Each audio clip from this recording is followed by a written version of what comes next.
Good evening and welcome to the Dallas City Council meeting for January 3rd, 2023. First thing on the agenda, I'm going to turn the meeting over to our city manager. All right, thank you, Mayor Woods. So tonight we're going to swear in our new city councilors and our new mayor. So I will turn some time over to our city recorder, Sam Kaufman, to take care of that. Okay, we'll start with Mayor Woods. If you want to just come over here to my station, we can get this started.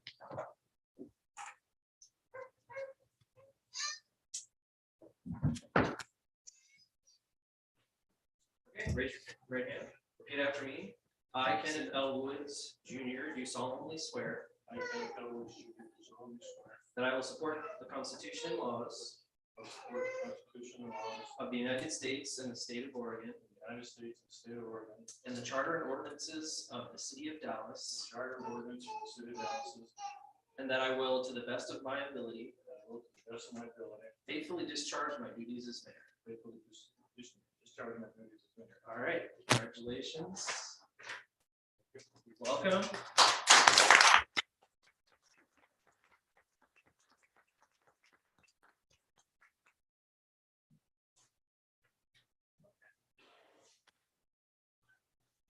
Next in line, if Councilor Larry Briggs. Same deal, right hand, repeat after me. I, Larry Briggs, do solemnly swear that I will support the Constitution and laws and of the United States and the state of Oregon, and the charter and ordinances of the city of Dallas, and that I will, to the best of my ability, faithfully discharge my duties as city councilor. Thank you.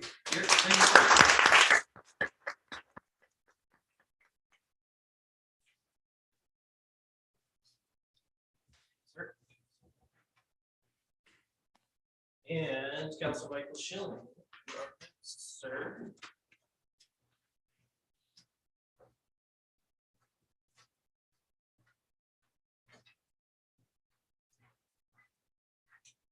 All right. Yeah. I, Michael Schilling, do solemnly swear I, Michael Schilling, do solemnly swear that I will support the Constitution and laws that I will support the Constitution and laws of the United States and the state of Oregon, of the United States and the state of Oregon, and the charter and ordinances of the city of Dallas, and the charter and ordinances of the city of Dallas, and that I will, to the best of my ability, and I will, to the best of my ability, faithfully discharge my duties as city councilor. faithfully discharge my duties as city councilor. All right. Thanks, sir.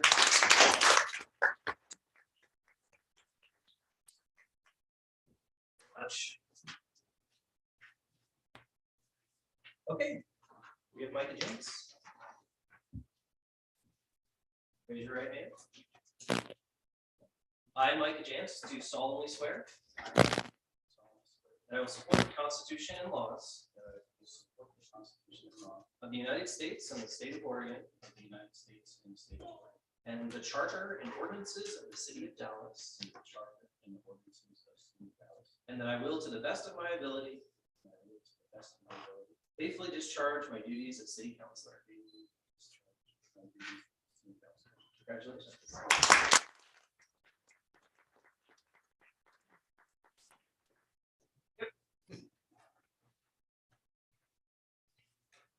And last but not least, Mr. David Shane. Process of elimination. All right.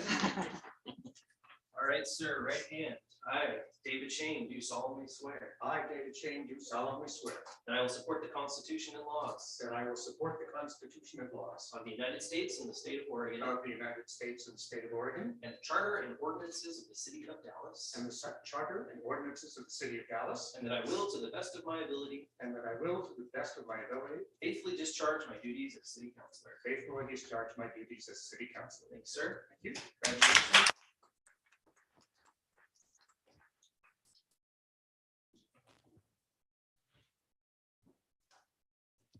Mayor Woods, this concludes our swearing in portion of the meeting. All right, thank you, Mr. Kaufman. So we'll now have a presentation to Mayor Woods by his grandchildren. So if you want to come up and do that, that'd be great. Thank you.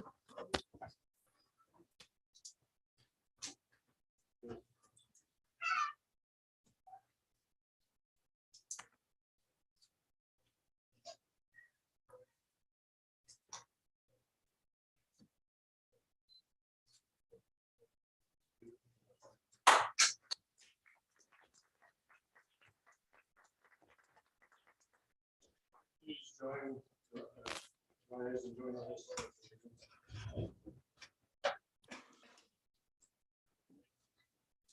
pledge allegiance to the flag of the United States of America and to the republic for which it stands, one nation, under God, indivisible, with liberty and justice for all.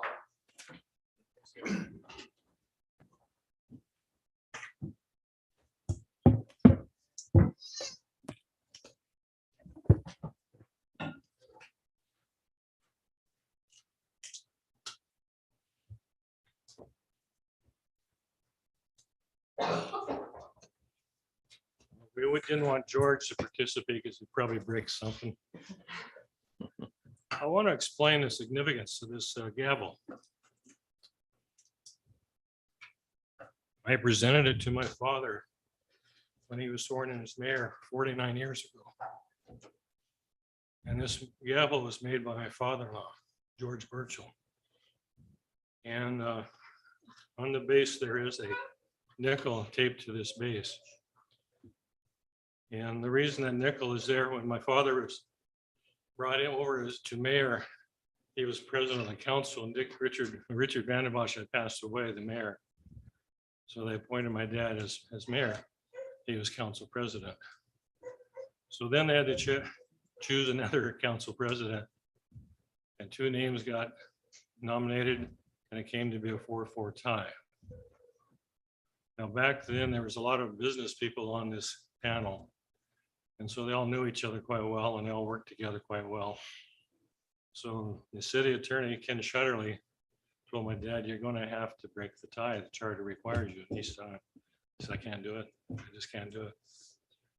They said, "Yeah, well, you're going to have to do it." And finally they said, "Well, flip a coin, do something."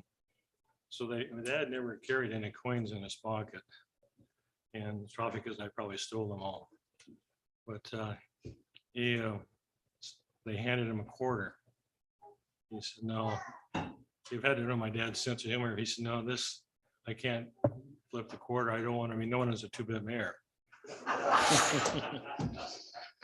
So somebody handed him a nickel. And he flipped it, and one of the two men won. So we were looking for this gavel that was in storage, and we found it. Like I said, on there is a nickel, and the nickel is dated 1973. So it's almost 50 years ago. And on it, it's engraved when he took over as being mayor. So it's kind of important to me to have it. And we'll use it here and then go from there. So thank you. So now I'll ask the secretary to call the roll. Yes, Mayor Woods. Here. Acknowledged. Counselor Schilling, Here. Counselor Briggs, Here. Counselor Collins, Present. Counselor Fitzgerald, Here. Counselor Jantz, Here. Counselor Shane, Here. Counselor Verdon. Also here. Thank you. So next is the nomination of council president. Yeah, so how we'll do this is we'll go ahead and accept nominations when Mayor Woods calls for that. And then we'll go ahead and if there's more than one candidate nominated for president, we'll go ahead and do a ballot vote. Emily Gagne in the back has the ballots, but if there's only one, we'll just close the nominations at that point and then make the vote. Nominate Larry Briggs. I nominate Michael Schilling. Second. I second. Any other nominations? Okay, all those in favor of Michael Schilling as council president signify by saying aye. Aye. All those opposed, passes unanimously. Welcome. So next on the is introductions, recognition, proclamations. I want to make a statement that normally I would have issued the council committees tonight, but I had to wait until after to see who was going to be the president. So they will be emailed to you tomorrow. Next is introductions. Yeah, thank you, Mayor Woods. We do have one introduction tonight, and that's actually my introduction. So I'll invite Allison Robertson to stand up. Come up here a little bit. Right, this is Allison Robertson. She is the city's communications specialist and part of the city manager's office. Allison is responsible for developing, coordinating, and executing the city's communications, public information, and marketing projects for the city's departments. Allison is from Monroe, Washington, which is a little north and east of Seattle. She has recently moved to the Dallas area after graduating from Western Washington University last spring. She has been with us for a little over a month. It's excited to continue her growth and development in this role. So please join me in welcoming Allison to the City of Dallas team.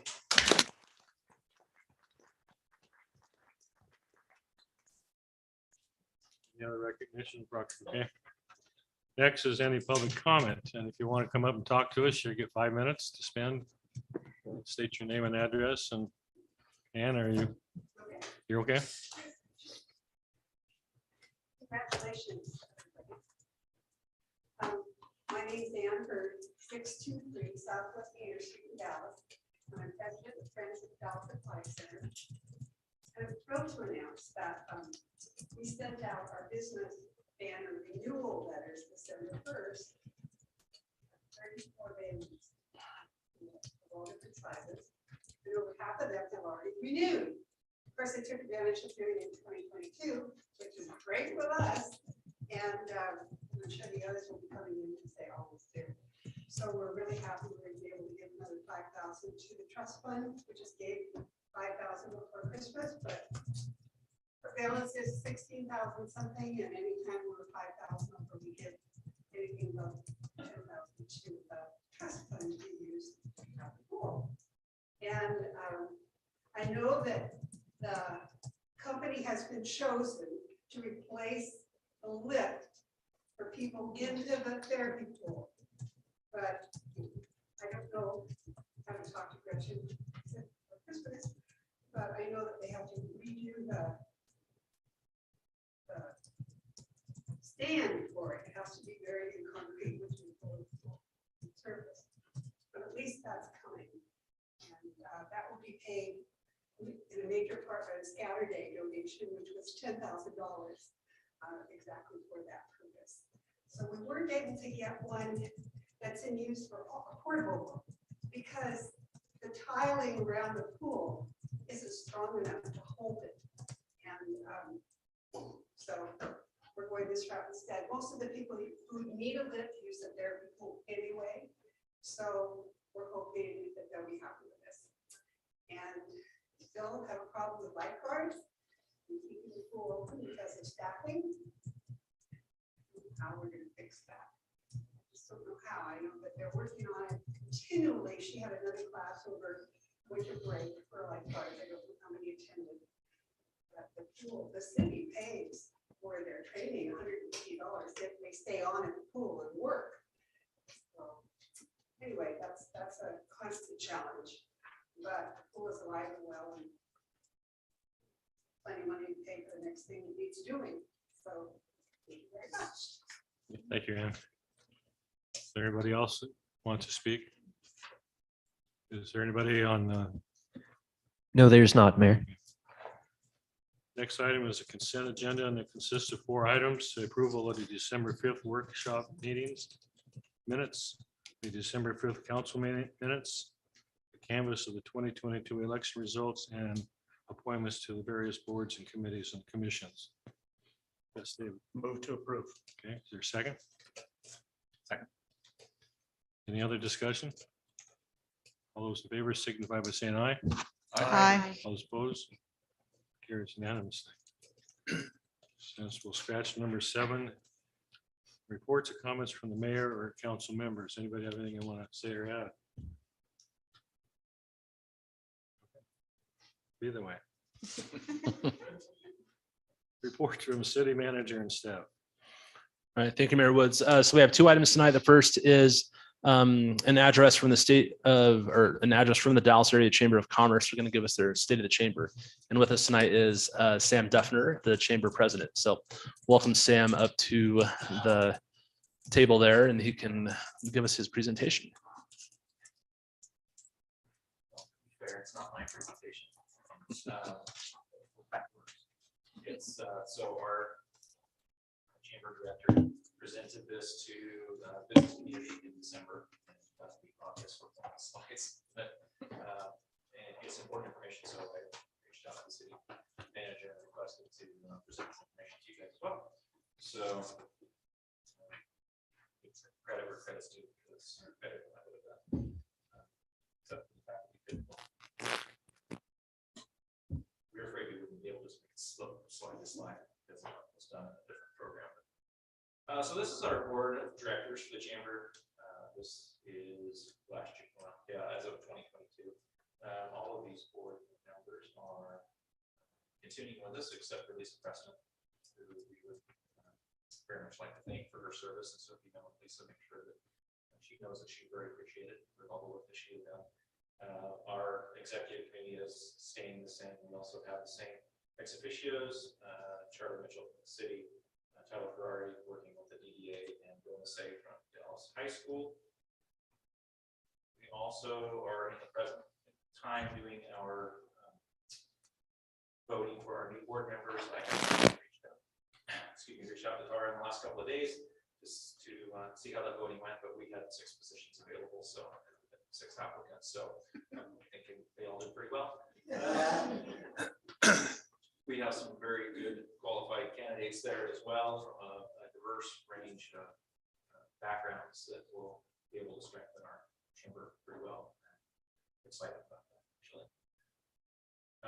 Our location, if you guys have not seen our location, I don't really blame you, because it's stuff I can kind of get and do our best to hide ourselves, I guess. Really, we're trying to find a place that we can afford being a member-based organization. And we'll talk a little bit about our financing in a minute. But that is off of Washington Street over there next to Center Market. You can kind of see Center Market on the right there. We don't have set office hours because we only have one paid employee, and we're actively trying to find volunteers to staff our location for people that have questions. Partly because we also kind of operate as a quasi visitor center as well. We're not technically a visitor center, but we do a lot of the things that visitor centers should do, such as welcoming new residents to the community,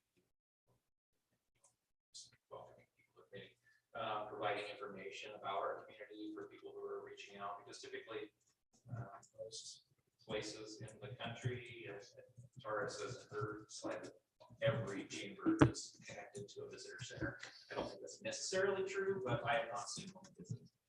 So when someone reaches out from a neighboring community and they're looking for information about the community, it's very natural for someone to come to the Chamber of Commerce. So we get a lot of that, and we pass that information along. We're not going to ask for help in the community. So we have, so our membership committee is primarily works on making sure our members get the most out of our chamber. A lot of what people get out of the chamber is what they put into it. So we always put a list of things, a list of ways that people can get involved in their chamber and benefit from it. So there's a whole list of them there of opportunities and things that we do. The Polk County Women in Business is a collaboration with the Monmouth Independence Chamber of Commerce. Polk County Young Pros is a great organization to be involved in, to help out with the whole idea that is to get young business entrepreneurs more comfortable and get them a networking opportunity where they can get involved with other young entrepreneurs.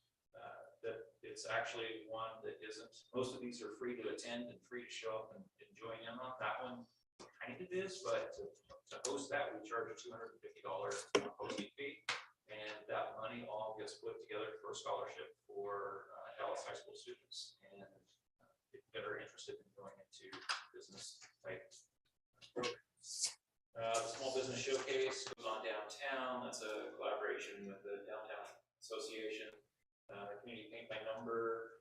You've seen those on the walls, downtown businesses.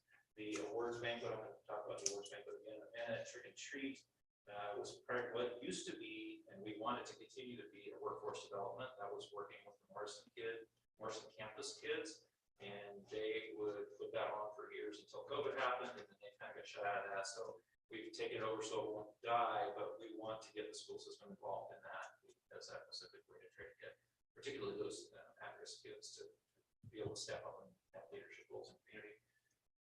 Wake Up Wednesday is primarily a networking opportunity. There's one of them tomorrow, by the way. Tomorrow, this week's going to throw a little bit. It'll be at Grandma's Attic. It's at 8 o'clock in the morning. You're all invited. Typically, with events like that, we ask that people, if they want to come multiple times, be chamber members, which you must be chamber members as well. But for the first time, especially, anybody's invited to come check it out. So the Wake Up Wednesdays are an hour-long networking session where basically it's not entirely focused on the location it's at. Grandma's Attic will get a chance to, Rachel will get to talk about her business and she'll get to tell us something interesting about what she's doing or something about her background. She'll have that time, but everybody else gets the time to talk to. Everybody gets the time to share what's going on with their own businesses. And there's obviously some time just for networking, socializing as well. And coffee generally some kind of perspective too. So feel free to stop by. The speaker series, we've been working on revitalizing that all year. So they got trying to do it during COVID virtually. That didn't work very well. And so it kind of fizzled away. Now that we could get back into it, that's a monthly, we're calling it Lunch and Learn now because we bring in speakers under various topics and try to educate the community as much as we can. Actually, this presentation was the last Lunch and Learn of the year. She just gave me, actually, I was out of town, so I missed it. Crazy Days activities, we took over the parade this year to try to make sure the parade didn't die. Obviously, that's had some issues with the whole COVID thing as well. I'll talk a little bit more about that. Leadership Summit, we have not been able to do Leadership Summit in the last few years. We're hoping to get that going again. That's one of our primary goals in the community is to help build leaders and business leaders in the community. And Christmas Town is a collaboration with the city and the DEA that we're trying to get going. You've probably seen some of the stuff as we work towards that. So here's the slide about the Crazy Days Parade. So this year's Crazy Days Parade will be Christmas in July. That's the theme for it. Last year we had 55 entries in there, and for being a last minute thing and just trying to jump on it at the last minute and say, hey, let's just do this. We were very excited and very happy about that. You can see that some of these, you might recognize these in the bottom center there. I'd like to point out Marlene Cox there, right? And I'll come back to that in a second. Some ways that these are some of the things I just talked about. If you see our chamber chatter or emails, you'll see these logos and you can click on things and get involved. One that I didn't mention before was the Public Policy Committee. Obviously, you're all involved in public policy. We're looking for a new chair for our Public Policy Committee. Part of the reason why we have this issue with the visitor center is we're actually a 501c6 because the chamber has the opportunity and availability to advocate on public policy issues. We very rarely take stances on things, particularly in cannabis. We very much try to be informative, but on certain issues, particularly in the state legislature, we'll look at things that are very anti-business or very pro-business, and we'll take a stance on that. We'll try to get the business community to get involved with that. And from the city standpoint, you've probably seen us here, for those of you who've been around for a while, advocating for very specific issues of very specific businesses that might have an issue, so we'll definitely take that stance.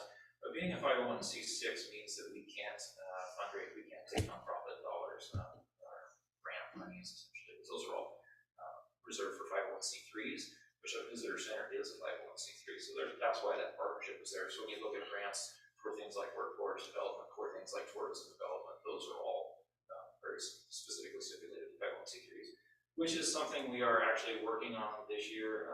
Charlie Mitchell in particular has reached out to us and is willing to help assist us in forming a Friends of the Chamber 501c3 so that we can utilize some of those dollars. And then we actively try to partner with our visitor center as well, even though we're totally different organizations or boards and whatnot. But we do want to partner where we can to try to help promote the city from an advertising and tourism standpoint. Ribbon cuttings is something we do not only for members, but we do that for anybody who's opening a business or opening a new location for business in the community. That's something where we can get out and celebrate the growth of the business community. And we did an awful lot of them. I don't have an exact number of them, but we did quite a few this year. That was a few of them there. I was in a couple of those. They're fun. They really are. So I said I wanted to point out Marlene Cox. She was one of our community award winners, and this is a big enough deal that I didn't want to have talk about this slide for just a minute here. Our winners there were for Business of the Year, Yolanda Suter, Cornerstone Teams, Marlene Cox for the Lifetime Achievement Award, Tony Ola for the First Citizen, Sarah Javins with the Young Professional, Peyton Townley for the Junior First Citizen, and our outstanding organization with Bambinos.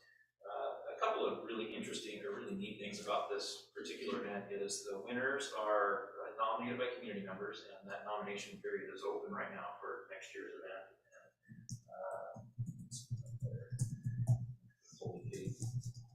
So it's in June.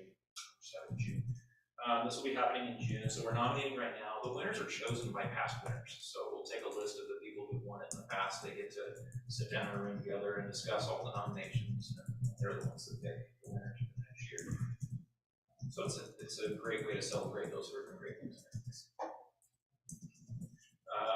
Some of the things from the Trick and Treat, that's a big event for us. It's one of the only actually true event, because we're not an event planning organization, we're a business strengthening organization, business networking organization.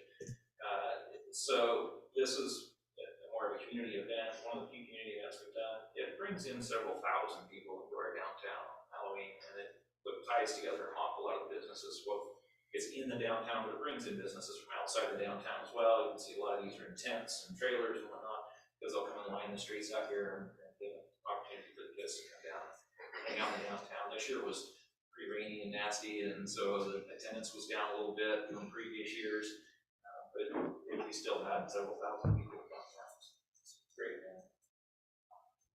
So some chamber truths. This is actually my last slide here, because I don't want to take up all your time.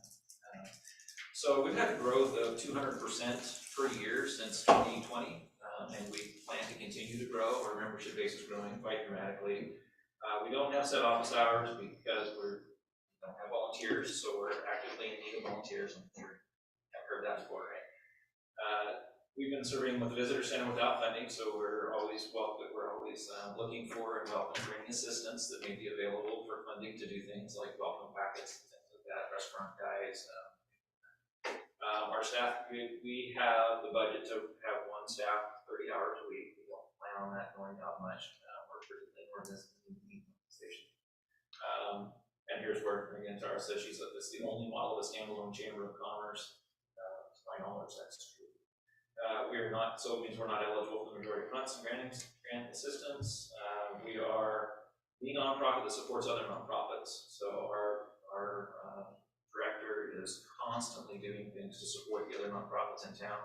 One of the last lunch and learns that we had was actually a nonprofit symposium where we got all the nonprofits together to talk to the community and say what they needed. And they pretty much all said, we need volunteers. That's a pretty common thing. And we need money. Well, of course, that's what nonprofits do. They try to raise money and use it to benefit the community. So we are the nonprofit that tries to put all of them together. One of our major priorities this year is our website. It needs work. We recognize that. We definitely care about our community. We care about the relationships that we form with the nonprofits, with the other groups within our community. We care about our relationship here with you guys, here with the city itself. We're very appreciative of Brian and Charlie and what they've done to help us in the last few years, especially, and have promised they'll help us in the future because together, we grow together.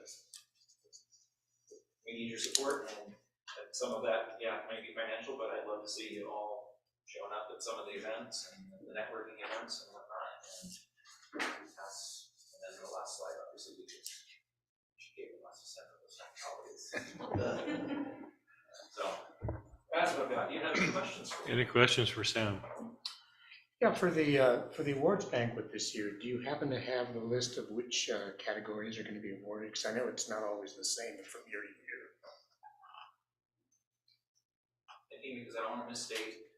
I don't know for sure the last community awards banquet meeting we had to be canceled because Tara was sick. And remember, it's pretty similar. If there's any changes, it'll only be one, as I recall. We want to keep, part of what we try to do with that, and part of the guidance that we give the people who are choosing the new winners is we want to spread the love. So we don't want the same people winning every year. So I totally moved up. I was supposed to say that the Community Awards banquet this year is sponsored by Home Comfort. But we'll have a list of all the previous winners, and we've got those lists going back decades, and we'll say, okay, let's try to spread the love for so win over and over again, or we've got 3 very deserving candidates and one and two. So anyway, we try to keep it pretty consistent. I don't perceive it. Any other questions? Thanks, Sam. All right, thank you, Mayor Woods, though, and Sam. The next item we have for our reports is the city council vacancy process. So this item can be found on page 32 of your agenda. So back in November, when we had a vacancy created by the departure of former city councilor Rod Dunham, and then after the election with Mayor Woods being elected, knowing that his spot was also going to become vacant, we presented to the council the opportunity to fill those vacancies and determine the process to do so. I outlined that in the November report. It's repeated in the report on page 32. So really, the charter is pretty clear that the city council shall fill vacancies, but outside of that, there's no determined process to do so. And so staff are recommending that those vacancies be filled, and we're looking for some guidance tonight from the council on how you would like to fill those vacancies. Michael. After several times of appointing the next in line, it was talked about in past council sessions that we go ahead and go more towards what's outlined in item 2, which is ask for, put it out in advertisement form, and then interview the candidates and select at that time. And that was kind of, instead of having the precedent continue down the path, we wanted a little bit more formal process and to start a new pathway forward for the future. I believe this. David. Yeah, some historical context for this, for those who haven't been through it before. We have in the past done it, well, there's basically 2 ways to fill a vacancy. You can appoint someone directly, or you can go through a vetting and interview process, as Council President Schilling just described. And historically, we've done it both ways. We've done it frequently both ways. And the deciding question usually is the set of circumstances that we face. For example, when we've had vacancies and there was no obvious person with experience or the talents we needed, we've gone through that vetting process. We've done it a number of times. We've also a number of times appointed people directly. Examples, when Terry Crawford came in, failed to get reelected. He was the next highest vote getter on the ballot. We appointed him to the first available vacancy because we didn't want to lose his experience and his judgment. Even our new mayor, Ken, was the beneficiary of that process once. One time when due to the vagaries of a fluke of electoral timing, basically, he found himself out of office. We immediately appointed him to the first available vacancy because we didn't want to lose 20 years of experience and a network of contacts at the state level. So we do it both ways depending on circumstances. And right now we have a unique opportunity or a unique problem, depending on which way you want to look at it, because we have 2 vacancies to fill. And we also have someone in the wings who is highly qualified to fill one of them because he's done it before. And I'm talking about our former mayor, Brian Dalton. Brian's probably got as much experience in Dallas city government as anybody in this building, possibly more, going all the way back to college when he was an intern in the building, plus 10 years on the council, 12 years as mayor.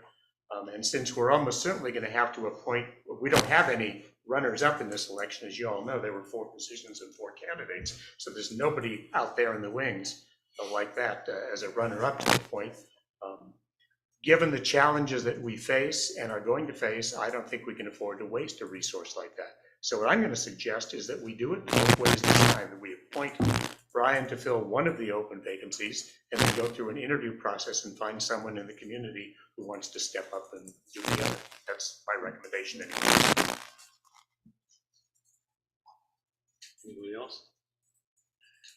Larry? If we've had discussion in the last 3 or 4 years to reduce the council from 9 to 7, and I know that requires a charter amendment, correct? Correct. When would we have that discussion to see if that's something we would want to do? I know that we have to get an amendment into the county fairly quickly for the next election, correct? Correct. Yeah. So a charter amendment, because your charter is where it specifies the number of city councilors that you have, right? And that says 9 now. So if you as a council wanted to propose a reduction to the number of councilors to 7 or 6 or 5 or anything less than 9, you would do that through the charter amendment process. It requires a vote of the citizens of Dallas, and that would be done at an election, either in May or November. And so the next election would be May of this year. To get onto the ballot for May, we'd have to have the proposed ballot title and amendment to the county by early March. And so we're month and a half, 2 months from getting our process completed with an approved ballot measure to the county. Not a lot of time to do that. And so you'd really be looking at the earliest would be November of this year. We're going to put another ballot measure on the ballot in November, the Parks and Rec District. So you may consider even pushing that out to May of next year would be my recommendation if you want to do a charter amendment. It would also give you time to evaluate not only this question of the number of councilors, but really looking kind of holistically at the whole charter. If you're going to take a bite at the charter, I would look at the whole thing and not just one topic at a time. Thanks. Anybody else? And the disadvantage of not filling the 2 positions is, this is the city attorney. It still requires, quorum is still 5. I mean, yeah, we'd still need a 5 for everything that we pass, even if we only had 7. Is that correct? Well, to be clear, as long as we have 9 authorized positions on the council, that would be true. If we were to change it, say, just for the sake of discussion, reduce the number of councils from 9 to 7, then you'd only need 4. So So just to be clear, we're talking about That would be in May. yeah, we're talking about the present structure, not, okay, Yeah, good. and you'd have to change the charter because it's specified in the charter that you need to have 5 votes to approve any action for the council. And so Well, that's actually what it says is you need a majority of the council. It doesn't actually say the numbers. So if the council only consists of 7, that same language would mean. right, that but you would have to need modify 4. you have to modify the charter to make that happen. Oh, yeah. Right. What's your wish? Kristen? Would there be any reason why we could not move forward with a single process of accepting applications and doing an interview? And then at that time, if former Mayor Dalton was chosen, then that we could move forward in that way as well, correct? Okay, thank you. Gibby? I think that also was what makes the most sense to me. I was appointed through that interview process, and I think that was much more reasonable and fair. And, you've had, there weren't a whole lot of applicants at the time, but who knows, we may end up with more, but having 2 vacancies, I'd rather see kind of a pool of applicants to question them and See what's out there? Yeah. And I would It know. seems fair to me. Yeah, I would note that we've had some interest coming into the office asking regarding the council vacancies. Yeah, I think we've heard from at least 3 or 4. Is that not right, Sam? There's been one person over the last month or so, but I think there's still interest from some of the applicants from the last time around. Yeah, one that's come into the office recently, and a couple that I've spoken with that I know are interested as well.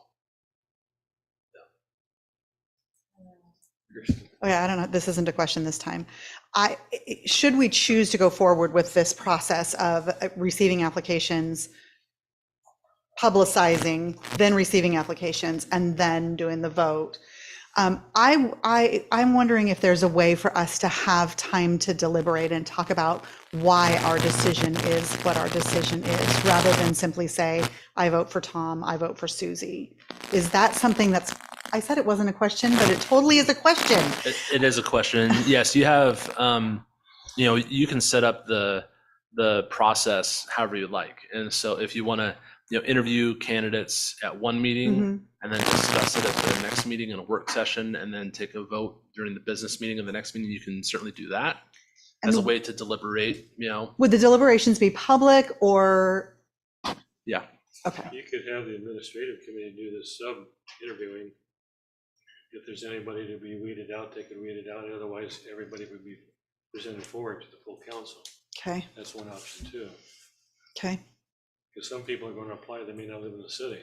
right. So we would have to disqualify them. So there's no sense wasting the full council's time looking at that if the person doesn't qualify. And then last time, I should probably raise my hand and get called on again. Last time, I think, is that what happened last time, that it kind of went through that vetting process before we saw the were there 4 of you? There were 3 of us. So- 3 candidates. So, Three so we potential. make sure at the staff level, we vet the applications to make sure they meet the minimum requirements, which is that they're a registered voter and they lived in the city for a year before they're appointed. If they don't meet those 2 things, we don't even bring those to the council for consideration. So we weed out based on qualifications Okay. for office. But outside of if they meet those 2 requirements, then we'll present those applications to the council for your consideration. Okay. Debbie, I have a question about the number of candidates or applicants. Last time, there were just 3 of us. As far as I know, there were only 3, all 3 were interviewed. If we ended up with 10 applicants, nobody wants to be here till midnight interviewing 10 people. Would we be able to go over the information and kind of pick a top 3 or Yeah, 4 so even? So if the council wants to move forward with a solicitation process, I would recommend having staff do that, solicit applications. I would give us at least 2 weeks, if not a month, to do that. We can then see what applications we receive, and then work with the council at that point to say, hey, we have 10 applicants or we have 2 applicants, and then we can decide the process from that point moving forward. you need a motion or do you just want Yeah, you need Yeah, I think we need a motion. So moved to move? Is there a second? on what Brian just And said. your motions to have staff advertise the positions, Yeah, what do you let's want put it out for 1 month. for 1 month? Okay. I think longer is better. I think we can get more advertising out there so we get a better group of candidates. So 1 month, report back to us with how many, and then we'll decide the process at that point in time as far as whether we're gonna whittle it down at that point from their actual applications or whether we can move straight into hearing from them and interviewing, just as we did before. Before we second, do we need to decide- Oh, go ahead. And then move into a work session afterwards, and deliberate amongst ourselves, and then go to a actual vote in the following meeting. But that's still gonna be up to discussion once we find out how many candidates are. Yeah, so I think the motion, if I gathered what you said, would be to do a solicitation to fill the 2 vacancies for 1 month, and then to present those applicants, the applications to the city council for further action. Yes, that'd be correct, because then we can decide the actual process at that point in time. Is there a second to that motion? Before we second, do we need to talk about the application, or can we use the application we used last time? If you're fine with us using the application we used last time, I think that's fine. Then I'll second. Could you read that again? Yeah, so the motion is to direct the city staff to do a solicitation to fill the 2 council vacancies for 1 month and present the applications back to the city council for further action. Any more discussion? And just to clarify, that further action is what we just talked about a little bit right now, as far as what the further procedure is gonna be. As far as moving it into a work session, talking about it so that we can deliberate why we want this person on there. So you might, depending on the number of applications you get back, it may dictate a different process. So if we have 10 applications, you might want to go through a further refinement before interviewing all 10, or if we only have 3 applications, you maybe just interview those 3 people. So you can decide based on the number of applications we receive. Plus, that allows us some time to look at the applications. Okay, all those in favor signify by saying aye. Aye. Mayor Woods, we need a second to that motion. Oh, we Pearson did. seconded. I'm sorry. Thank you. Passes unanimously. The next thing is the first reading of ordinance number 1883. Yep. So Mayor Woods, that is an ordinance changing the zoning designation of a parcel of real property owned by Highland Greens LLC from residential low density to residential high density. If you recall, that ordinance was subject to a public hearing in December and was approved subject to the adoption of this ordinance. Any discussion? The declare ordinance 1883 is passed its first reading. Our next council meeting is going to be on Tuesday, January 17th, because Monday is a holiday. Again, we'll have a 6 o'clock workshop and a 7 o'clock city council meeting. It'll probably be a 5:30 workshop. And 5:30. we'll feed the council. I have to set my alarm. Yep. Any other questions, comments? Good for the order. We made it through the first one.